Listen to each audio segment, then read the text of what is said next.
First contact protocols. The massive alien ship appeared in Earth's orbit on a Tuesday morning. It was larger than anything humans had ever built. Dark metal, gleaming in the sunlight like polished stone. Inside the ship, Admiral Katos stood on the bridge looking down at the blue and green planet below. Katos was tall and broad, his reptilian skin covered in dark scales that looked like armor. He had conquered 47 worlds for the Valkyrie Empire. Earth would be number 48. His yellow eyes scanned the data reports on his screen. The planet looked simple enough. Primitive creatures with basic technology. This should be easy, Admiral, said Commander Vex, stepping up beside him.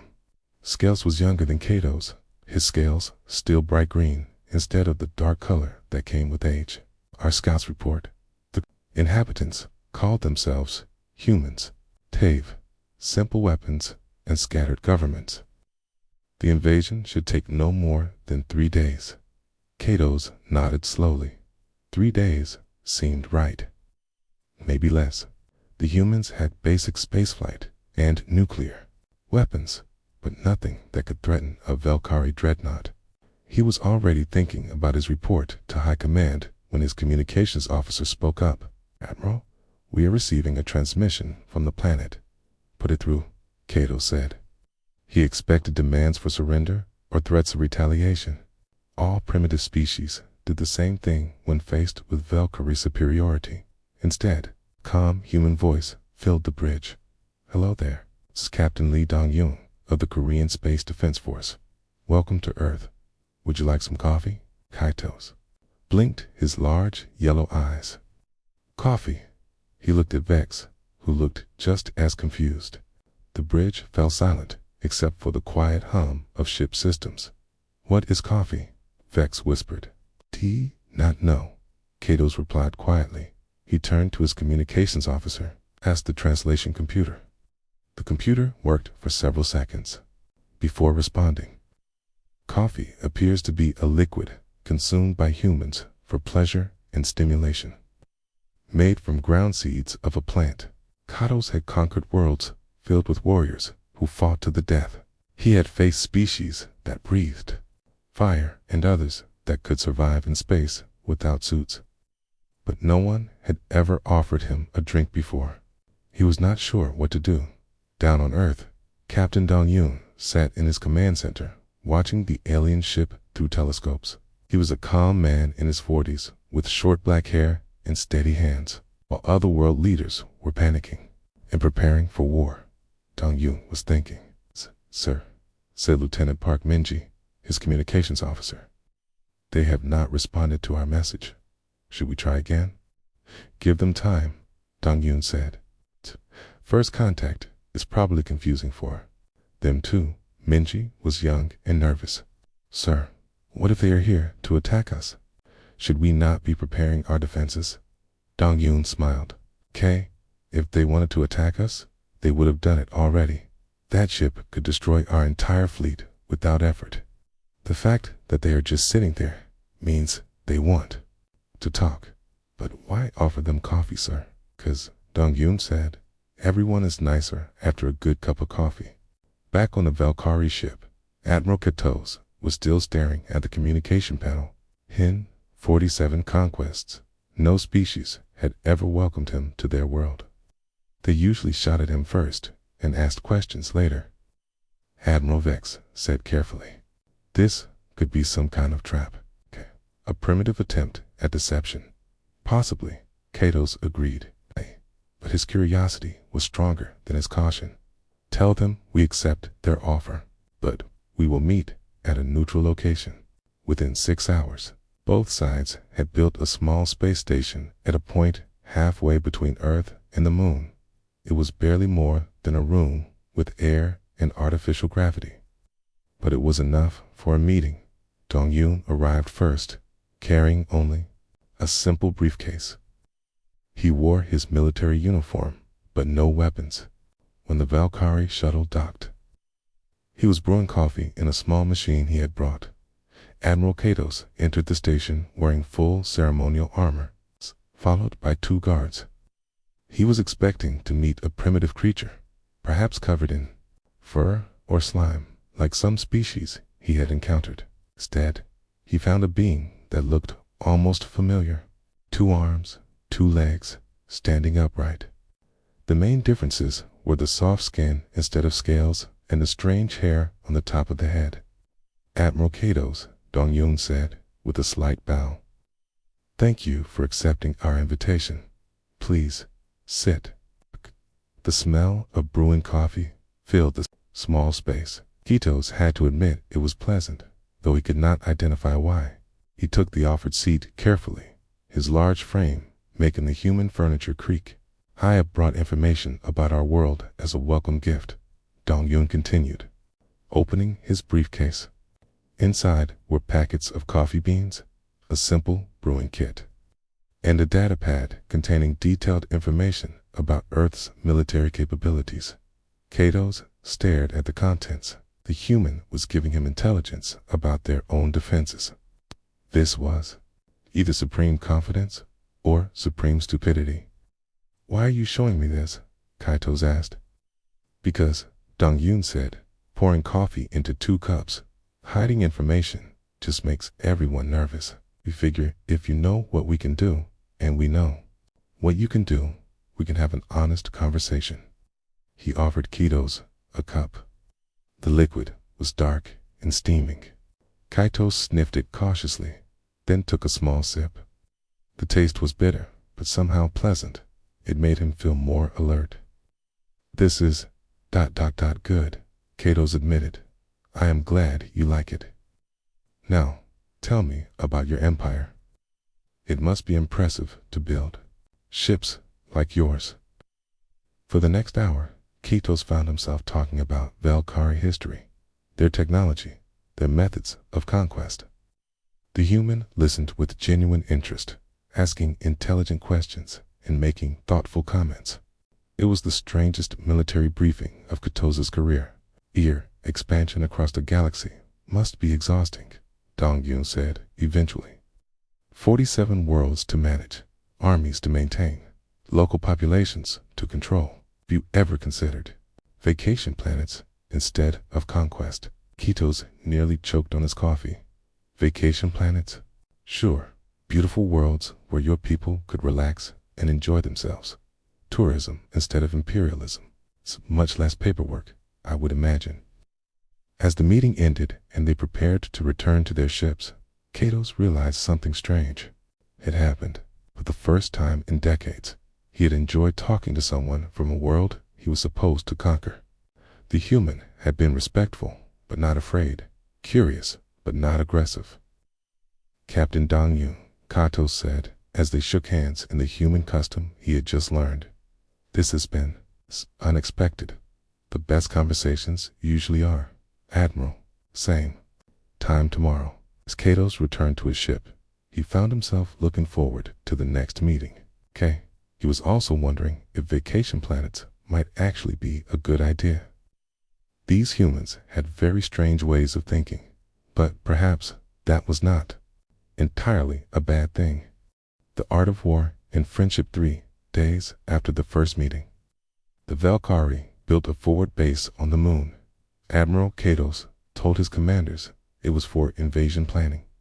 But secretly, he was curious about these strange humans. The base was large and efficient, built from dark metal that gleamed under Earth's sunlight. Commander Vex stood in the main control room, watching Earth through the large windows. Kamal, High Command, is asking for invasion progress reports. What should I tell them? Kato sipped from a cup of coffee that Captain Dong-Yun had given him during their second meeting. Kato, we are gathering intelligence. Kato, these humans are more complex than our first reports suggested. Sir, they are. Still just primitives with basic technology. Perhaps, Kato said. But primitives do not usually offer coffee to their conquerors. Before Vex could respond, the communication system announced an incoming message. Valkyrie Base. This is Dr. Kim Jaho from Earth. We have a research team ready to visit. We are very excited to learn about your culture. Vex looked at Katos with confusion. They want to visit us? Here? Apparently so. Give them permission to land. An hour later, a small human shuttle landed in the base's docking bay. Dr. Jeho stepped out, followed by 3 other humans. Jeho was a middle-aged woman with kind eyes and graying hair. She carried several bags and wore a huge smile. "Thank you for allowing us to visit," Jeho said to the Velkari soldiers who met them. "I am Dr. Jeho. This is Engineer Cho Soo-jin, and this is Cultural Specialist Yang Hoon-woo. We brought gifts."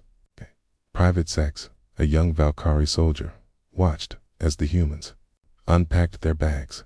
They had brought food from Earth, books about human history, and devices that played human music. Sex had never seen anything like it. "This is called chocolate," Jeho explained, offering Zex a small brown square. "Try it." Zex looked at his commanding officer, who nodded. He put the chocolate in his mouth, and his eyes went wide. "Sweet and rich, unlike anything in Velkari military rations." "Good?" Jeho asked. "Very good," Zex said quietly. It was the first time anyone had asked his opinion about food. Over the following days, Dr. Jeho and her team visited the base regularly. They asked endless questions about Velkari biology, history, and technology. But, unlike military interrogations, their questions felt friendly and genuine. "How do your scales change color with age?" Jeho asked Zex during one visit. "Is it related to your diet or your environment?" No one had ever asked Zex about his scales. Before, in the Velkari military, soldiers were just soldiers. Personal details did not matter. But Jeho listened to his answers with real interest, taking notes and asking follow-up questions. "On my homeworld, we eat a lot of blue root vegetables," Zex explained. "My father says that is why my scales are still green and bright." "Fascinating," Jeho said. "On Earth, we have a saying that you are what you eat. It seems that might be literally true for your people." Zex found himself looking forward to these conversations. For the first time in his military career, someone treated him like an individual instead of just another soldier. Engineer Cho Soo-jin spent her time with the Velkari technical staff, sharing human engineering solutions and learning about Velkari technology. She was amazed by their energy systems, but also had suggestions for improvements. "Your power distribution is very efficient," Soo-jin told the base's chief engineer. "But have you considered backup redundancies? We learned on Earth that having 3 backup systems prevents catastrophic failures." The Valkyrie engineer was impressed. These humans might have primitive technology, but their thinking was sophisticated. Cultural specialist Yang Hyun-woo focused on learning Velkari social structures and military traditions. He spent hours with different soldiers, learning about their home worlds and families. "Do you miss your families while on military campaigns?" Hyun-woo asked a group of soldiers during their break period. The question caught them off guard. Military doctrine discouraged personal attachments. Soldiers were supposed to be loyal only to the empire. But when pressed, many admitted they did miss home. "I have a younger sister," one soldier said quietly. "She writes me letters, but I am not supposed to keep them." "Why not?"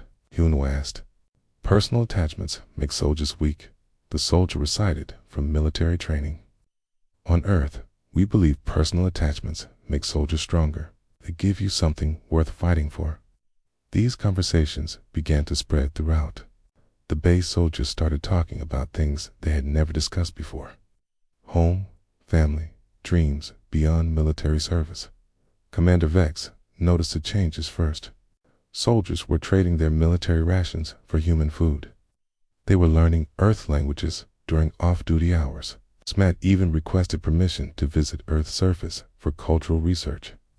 Admiral Vex said during a private meeting, "With Katos, the humans are affecting our troops.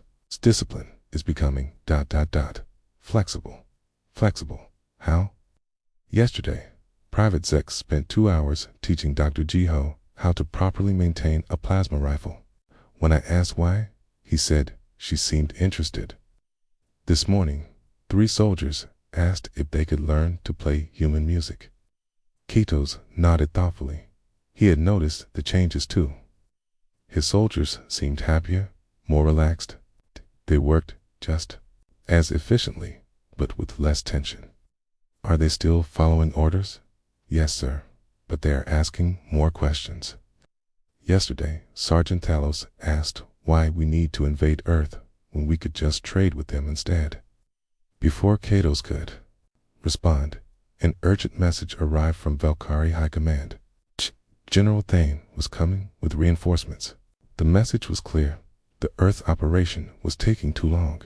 General Thane arrived 3 days later with 2 additional warships. K was older than Katos, with battle scars across his dark scales and cold yellow eyes that missed nothing. Admiral, Katos Thane said as soon as he boarded the lunar base, High Command is concerned about your progress. This should have been a simple conquest.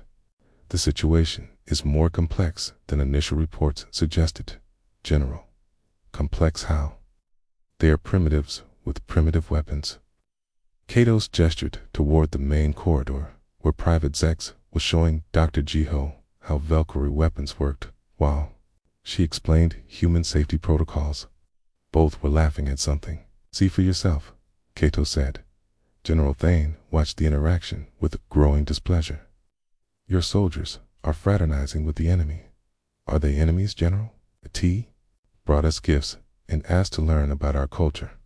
It is clearly a manipulation tactic. It's a primitive attempt at psychological warfare.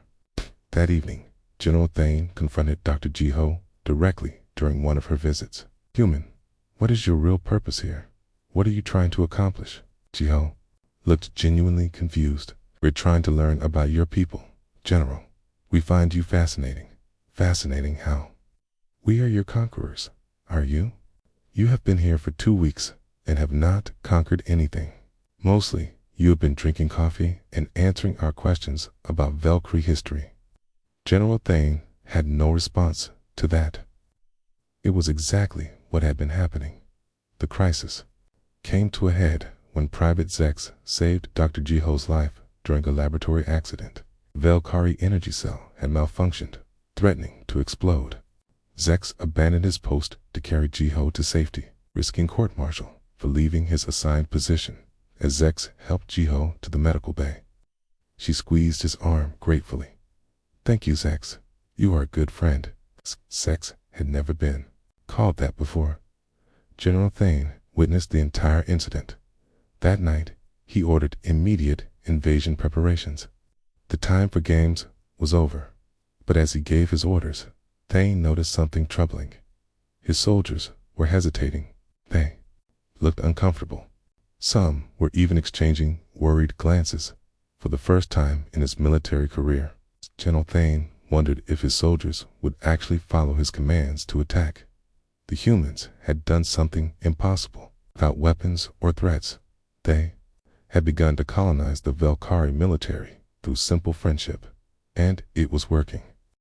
Hearts and minds General Thane stood in the command center of the main Valkyrie warship, looking at battle plans spread across the holographic display. Red markers showed Earth's major cities. Blue lines indicated optimal attack patterns. Everything was ready for invasion. Admiral Kato Stain said, without looking up, I want all human contact terminated immediately. No more cultural visits. No more gifts. We begin the assault in 48 hours. Kitos felt his stomach tighten. Over the past weeks, he had grown to respect the humans. They were not the primitive creatures he had expected.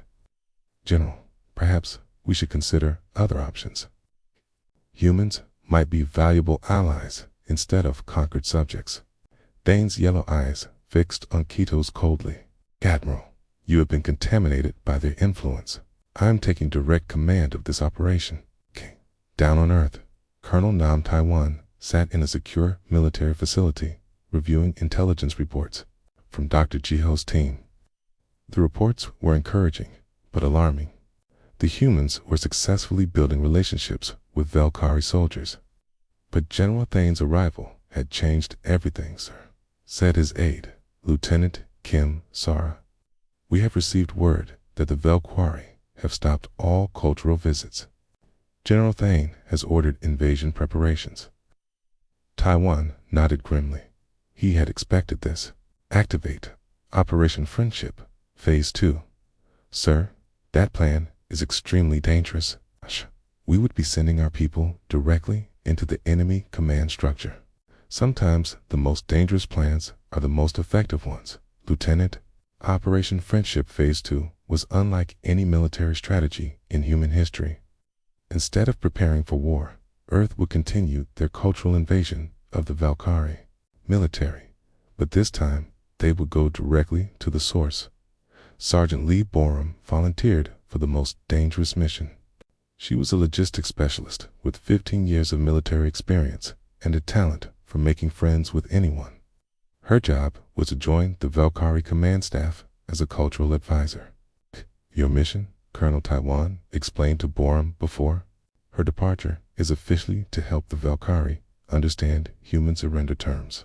Unofficially, you will gather intelligence and continue building relationships within their command structure. And if they discover my real purpose, sir, then you will probably die. But if you succeed, you might prevent a war that would kill millions. Borum took a deep breath. I understand, sir. 2 days later, a small human shuttle approached the Valkyrie command ship. Borum sat inside, wearing a simple uniform and carrying only basic personal items. She had volunteered to be a prisoner, officially offering herself in exchange for peaceful negotiations. General Thane received her in the main conference room, flanked by his officers. He was larger than Borum had expected, his dark scales gleaming under the ship's lights. So, Thane said, the humans sent us a spy disguised as a peace offering. I am not a spy, General Borum replied calmly. I am here to help you understand human military doctrine and civilian population management. We want to minimize casualties when you take control of our world. Thane studied her carefully. The human seemed genuine, but he trusted nothing about these creatures. You will be confined to quarters, except when your advisory services are required. I understand, General. Admiral Kados watched the exchange with interest. Commander Vex stood beside him, clearly uncomfortable with the entire situation. Admiral Vex whispered, surely this is an obvious intelligence operation. Perhaps, Kados replied quietly. But let us see what she does. For the following days, Borum began working with the Valkyrie command staff. Her official role was advising on human military capabilities and surrender procedures. Her real work was much more subtle. She started with Lieutenant Nexel, a young supply officer who was struggling with logistics for the invasion force. Kellum reviewed his supply calculations and found several inefficiencies. Lieutenant, your ammunition distribution plan is solid, but you are not accounting for Earth's supply chain disruptions during combat, Borum explained. Human resistance groups will target your supply lines first. You need mobile supply depots instead of fixed ones. Nexel was impressed. How do you know our tactical doctrine so well? Because good logistics principles are universal, Borum said with a smile. Also, your people and my people are not so different. We both need food, supplies, and efficient systems to function. Within a week, Nexel was consulting Borum on every supply decision. She helped him solve a critical shortage of medical supplies by suggesting more efficient storage methods learned from human military experience. Borum's next target was Major Korith, the chief tactical analyst. She offered to share Earth's military history, including detailed studies of successful and failed invasion strategies. Your planned assault on North America is technically sound, Borum told Korith during one of their sessions. But you should study how we handled urban warfare during our own conflicts. Human cities are designed to slow down invading forces. Korith found himself learning more about effective invasion tactics from the human than from years of Valkyrie military training. Her insights were practical and based on real experience. Sergeant Borum Korith said one day, Why are you helping us plan an invasion of your own world? Because, Borum replied, if invasion is inevitable, I want it to be as quick and painless as possible for everyone involved. Meanwhile, on Earth, Professor Okungmin was leading a different kind of operation. His team was studying captured Velkari technology, but not for military purposes. Instead, they were developing improvements to make Velkari life better. Look at this, O said to his research team, holding up a Velkari food preservation unit. Their technology works perfectly, but the food it produces tastes terrible. We can modify it to preserve flavor while maintaining nutrition. His team developed better food systems, more comfortable equipment, and entertainment devices designed for Velkari anatomy. These gifts were sent to the Velkari fleet as goodwill gestures. When the improved food preservers arrived on the command ship, the effect was immediate. Velkari soldiers who had been eating flavorless rations for months suddenly had meals that actually tasted good. The humans sent us this, Lieutenant Nexel explained to his fellow officers. They improved our food systems without being asked. Why would they do that? It's Major Korath. Sergeant Borum says humans believe that well-fed soldiers fight better, so they want us to be at our best. General Thane watched these developments with growing suspicion. His soldiers were becoming more efficient, but they were also becoming more friendly toward humans. The improvements to their equipment came with subtle psychological effects. The turning point came when Borum discovered the timeline for General Thane's planned assault. Instead of stealing the information or trying to stop it, she did something unexpected. She suggested improvements. General Borum said during a tactical briefing, your assault plan has a critical flaw. The timing of your orbital bombardment will create debris fields that interfere with your troop landings. If you adjust the bombardment pattern and delay the ground assault by 6 hours, you will achieve better results with fewer Velkari casualties. Thane stared at the human. She was helping him plan a more effective attack on her own species. Why would you tell me this? Because dead Velkari soldiers cannot establish peaceful relations with human civilians after the conquest. Your mission is not just to win, General. It is to create a stable occupation that benefits the Empire. Her logic was flawless. Her suggestions were tactically sound, but implementing them would require massive changes to the invasion timeline, making the assault much more complicated and resource-intensive. As Thane considered her recommendations, T realized something disturbing. The human had not stolen his plans or sabotaged them. Instead, she had made them logistically impossible to execute quickly. Sergeant Borum, Thane said slowly, you are either the most helpful prisoner in galactic history or the most subtle saboteur I have ever encountered. Borum met his gaze steadily. Perhaps I am both, General. The question is whether that is a problem for you or an opportunity. For the first time in his military career, General Thane was not sure what to do with an enemy who insisted on helping him succeed. The invasion timeline was falling apart, but his forces were more efficient than ever.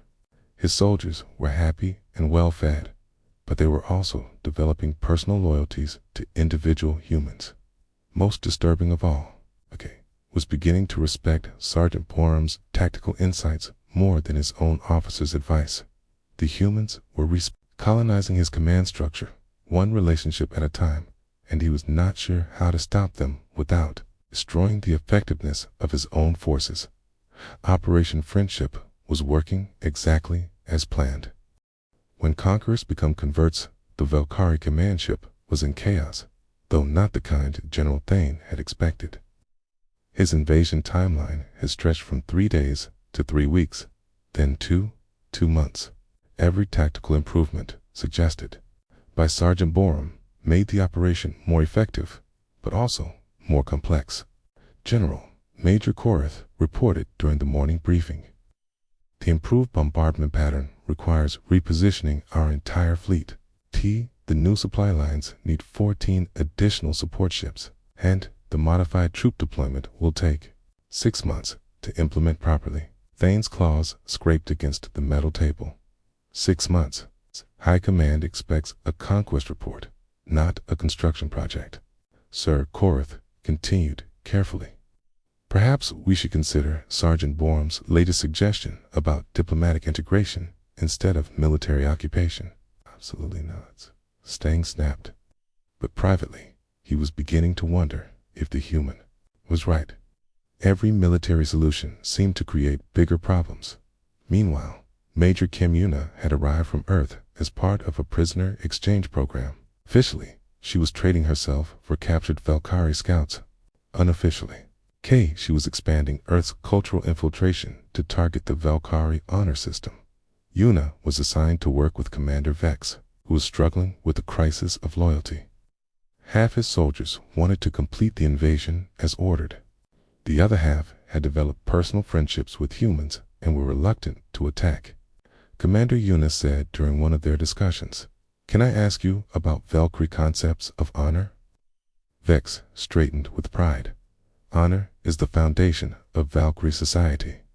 We honor our empire, our commanders, and our duty above all else. It is admirable. On Earth, we also value honor highly, but we believe honor includes loyalty to friends, even if they are from different species." Friends. Vex looked confused. Warriors do not have friends. We have comrades and enemies. But what if someone saves your life? What if they share their food with you when you are hungry? What if they listen to your problems and offer help? Are they not friends then? Vex thought about Private Zex, who had saved Dr. Jiho during the laboratory accident. He thought about the soldiers who traded stories and meals with human visitors. Were those relationships, not friendships? Human concepts of honor are confusing, Vex said finally. Perhaps our concepts are not so different, Yuna replied. Perhaps we just apply them to different groups of people. The crisis deepened when several Valkyrie soldiers formally requested asylum on Earth. They had decided they preferred human democracy to Valkyrie's military hierarchy. Private Zex was among them. "Commander," he told Vex, "I want to live where people ask my opinion instead of just giving me orders. Dr. Jiho says on Earth, even soldiers can choose their own careers and start families." General Thane was furious. "Arrest these traitors immediately. Make an example of them."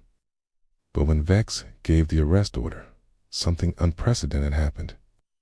Other Valkyrie soldiers refused to carry it out.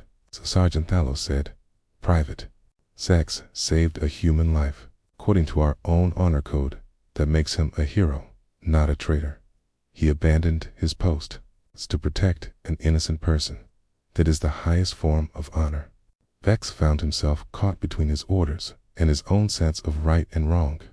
The humans had not corrupted his soldiers with lies or bribes. They had simply treated them with kindness and respect. On Earth, Admiral Dong Yun received an urgent communication from Colonel Taiwan. "Sir, the situation is becoming unstable. General Thane is planning to execute the asylum seekers to restore discipline." Dong Yun made a decision that would change galactic history. "Send a message to Admiral Kitos.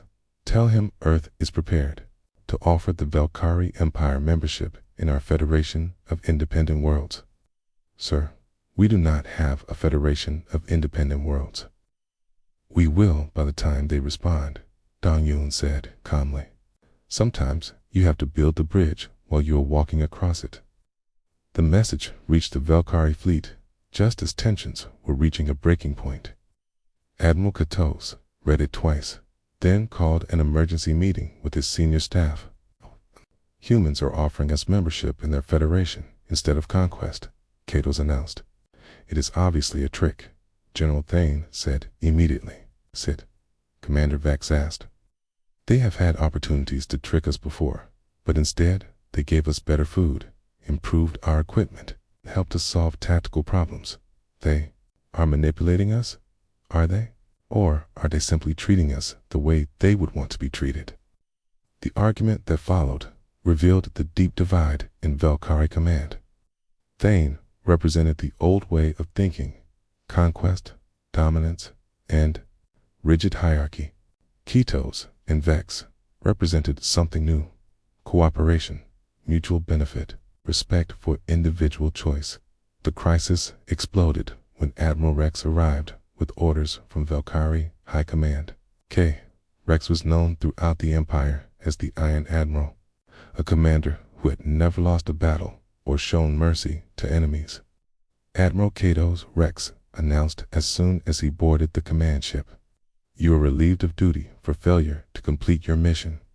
General Thane, you are also removed for allowing contamination of our forces."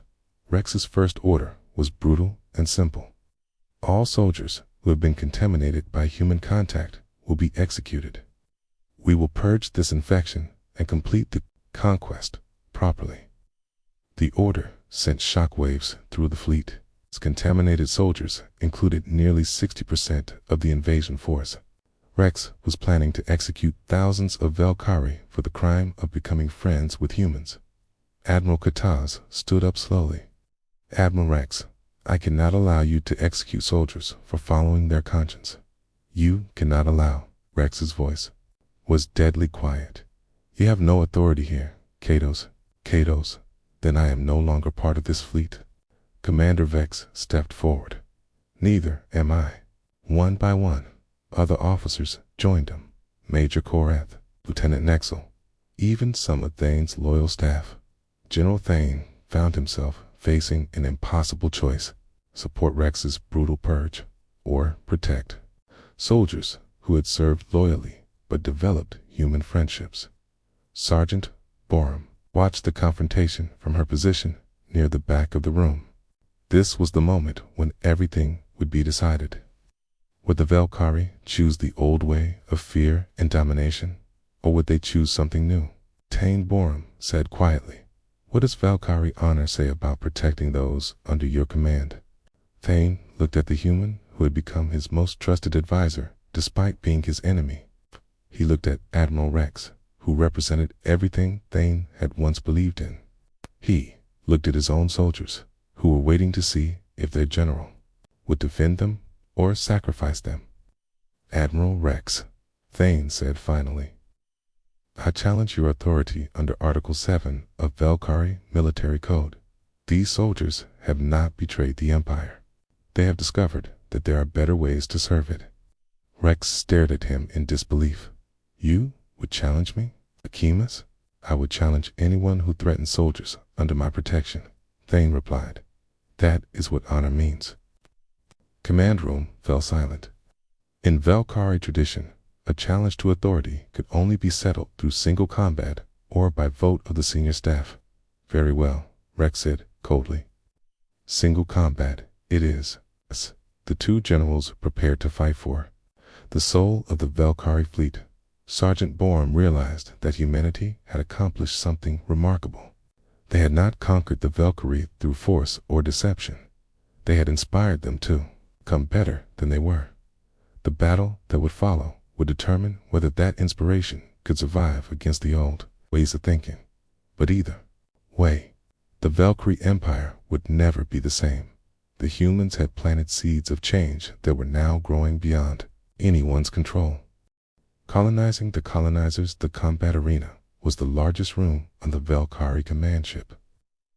General Thane and Admiral Rex faced each other in the center, armed with traditional Valkyrie combat blades. Around them, hundreds of officers and soldiers watched in tense silence. Sergeant Borum stood with the other observers, her heart pounding. Everything depended on this fight. If Rex won, he would execute thousands of Valkyrie soldiers for the crime of friendship. If Thane won, the fleet might choose a different path. Admiral Katos activated the combat rules display. "This is single combat for command authority. The winner will lead the fleet and determine the fate of all soldiers under question." Rex was larger and more experienced than Thane. His blade moved like lightning as he attacked. But Thane fought with something Rex did not understand. He was fighting to protect people he cared about. The battle was fierce, but brief. Thane's determination gave him the edge he needed. When Rex fell, defeated but alive, a cheer went up from the soldiers who had been condemned to die. "The fleet is yours, General," Admiral Katos said formally. Thane stood, breathing heavily, his blade still in his hand. He looked around at the faces watching him, Valkyrie soldiers who had learned to value friendship, human advisors who had taught them new ways of thinking. "I am not a general anymore," Thane said finally. "From now on, this fleet will be led by elected representatives. Every soldier will have a voice in our decisions." The announcement sent shockwaves through the assembled crowd. Democracy was a human concept, not a Valkyrie one, Sir Commander Vex said carefully. "The Empire will never accept such changes." "Then, perhaps it is time for a new kind of empire," Thane replied. 3 days later, Ka Diana arrived from Earth with the most audacious proposal in galactic history. He was a psychologist and diplomat who specialized in conflict resolution. "Honorable Valkyrie leaders," Lim said to the assembled fleet commanders, "I bring an offer from Earth. Instead of fighting over our world, why not establish the first joint human Valkyrie colony on a new planet?" Admiral Katos leaned forward with interest. "Explain this proposal." "We have identified 17 uninhabited worlds suitable for both human and Valkyrie life. You could have the honor of establishing the first mixed-species colonies in galactic history. Think of the scientific advances, the cultural exchange, the new technologies we could develop together." General Thane considered the idea. It appealed to the Valkyrie love of exploration while giving them a way to save face after the failed Earth's invasion. What would the Empire say about such an arrangement? "That depends," Lim said with a smile, "on how you present it to them." The crisis deepened when 3 massive ships appeared at the edge of the solar system. Tia, the Valkyrie Empire Supreme Council, had come to investigate the Earth situation personally. Council leader Zareth was ancient and powerful, his scales black with age and authority. He boarded the command ship, expecting to find a conquered world and a successful military operation. Instead, he found something unprecedented. "Admiral Katos," Zareth said coldly, "explain why this invasion has taken 3 months instead of 3 days." Council leader, "The situation is more complex than our initial reports suggested." "Complex? How?" Kaitos gestured toward the bridge, where Sergeant Borum was working alongside Valkyrie officers to coordinate supply shipments. Human and Valkyrie crew members moved together efficiently, sharing tasks and responsibilities. "See for yourself, Council leader." Zareth watched in amazement as a human engineer showed a Valkyrie technician how to improve power efficiency. He observed Valkyrie soldiers laughing at jokes told by human cultural advisors. He witnessed cooperation that should have been impossible. "What is this?" Zareth demanded. "This," Admiral Kato said, "is what happens when you treat other species as equals instead of subjects." General Thane stepped forward. "Council leader, I have data to present. Human-influenced Valkyrie units showed 30% higher efficiency, 20% better morale, and 15% lower casualty rates than traditional units." Saris stared at the statistics. "You are saying that these humans have made our soldiers better?" "Not just better soldiers," Commander Vex added. "Better people. They have shown us that strength can mean protecting others instead of dominating them." Dr. Lim chose that moment to make his final proposal.